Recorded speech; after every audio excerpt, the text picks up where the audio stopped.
let's chat about how to promote events. And by the way, if you see my other videos, you know that I love events because events aren't just for event companies. Events are for any kind of companies because events, can be workshops, can be,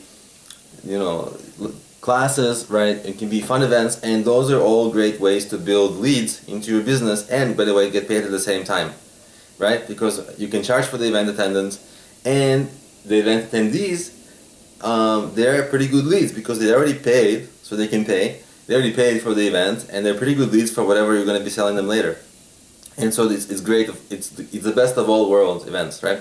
So let's talk about how to promote events, right? First of all, events, you need to have a really great title and description. Because if you don't have a great title and description, people are busy. It's like they have so many things that they could do or attend or whatever. You've got to win their attention. You've got to pique their curiosity. So you've got to have really great title. Like, it doesn't matter what your events are. For example, when I had a successful outdoor event series, which was like mentioned in NPR, like it went pretty big, and people even talked about it on NPR, and I didn't even ask them to talk about it. People just were like noting me as a good example of like, events, right?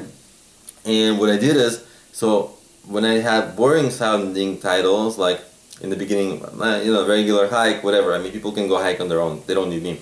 But then I had something like hunt for shipwrecks that crashed on the rocks of this, of our city, and you can see them at low tide. So there's like this mystery around it, and it was like a really amazing title, and it was like sounded so mysterious and interesting and intriguing, and even like the local newspapers, the editors of those, they picked it up and they were like, wow, this event sounds cool, and they published the event on like their website, even in the Sunday paper, the big Sunday paper, and I got a lot of exposure that way. But only once my events started sounding very cool. When it was bland, I was getting nowhere. So event and title and description is so important, right? I can't overemphasize that. Once you have a good event that's like really interesting sounding, what you want to be doing is promoting it really well. And the way you can promote it is, obviously the title will promote itself a little bit because people will just get that natural curiosity. But usually what happens is within any metropolitan area where you live, there's probably a lot of event sites, like event aggregating sites, event listing sites, and you want to list yourself on all those sites, and you want to run your event consistently. Usually when you start an event, there's not that much attendance. In my case, there was no attendance for a while. It was really depressing almost, right? Because it was like, what to do, how to get attendance, and then what you want to be doing is having regular events so that you can sort of compare notes from what you did the time before for marketing to the next time, so that you build on things that work. And also, people start recognizing you. So if you post your event on other local service events sites, the editors of those sites, they will start recognizing you. Hey, it's that guy again, right? And once you start posting really cool events, then they'd be like, wow, it's that guy who's posting the really cool events, and we should promote that event a little bit, right? And that's actually what happened in my case. I started building relationships with the editors of those sites. Not like, they're not the most visible people out there. You don't know really who they are, but over time, you sort of start minimally communicating with them and sort of building a relationship, and that really goes a long way. Of course, also you want to be doing SEO for your, Google, you want to be leveraging, you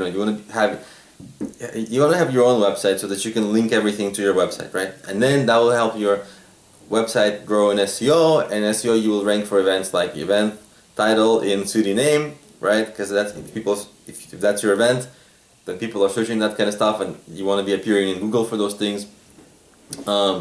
You also want to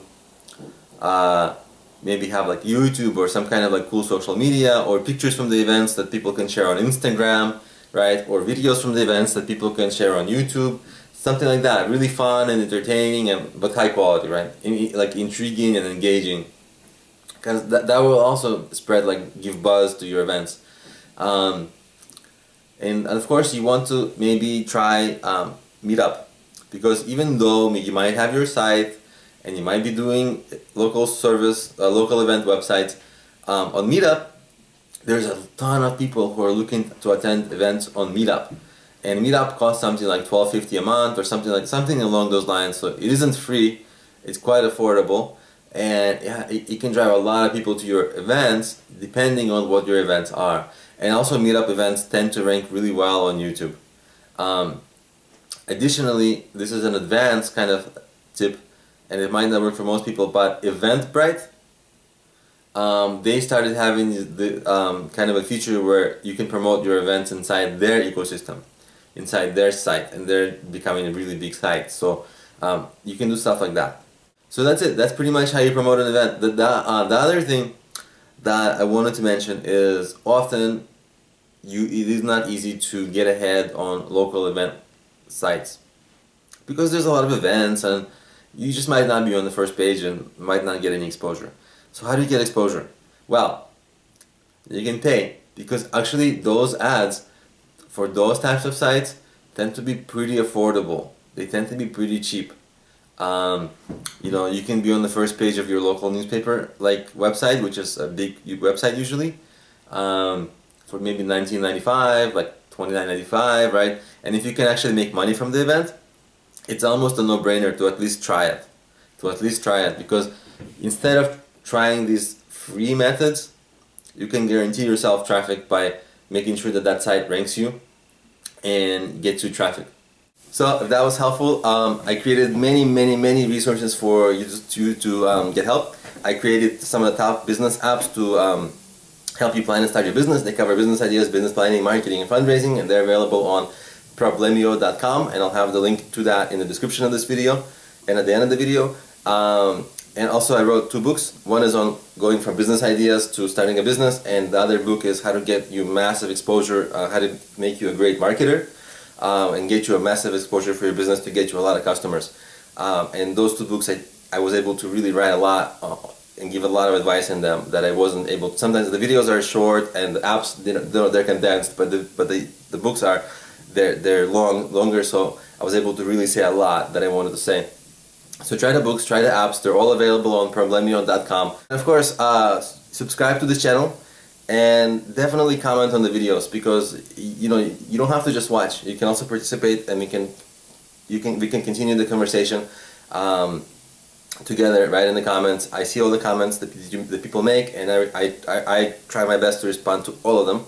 So I'll see your comment, I'll respond, and we'll continue talking. So keep in touch and subscribe, and yeah, I look forward to hearing from you. Bye.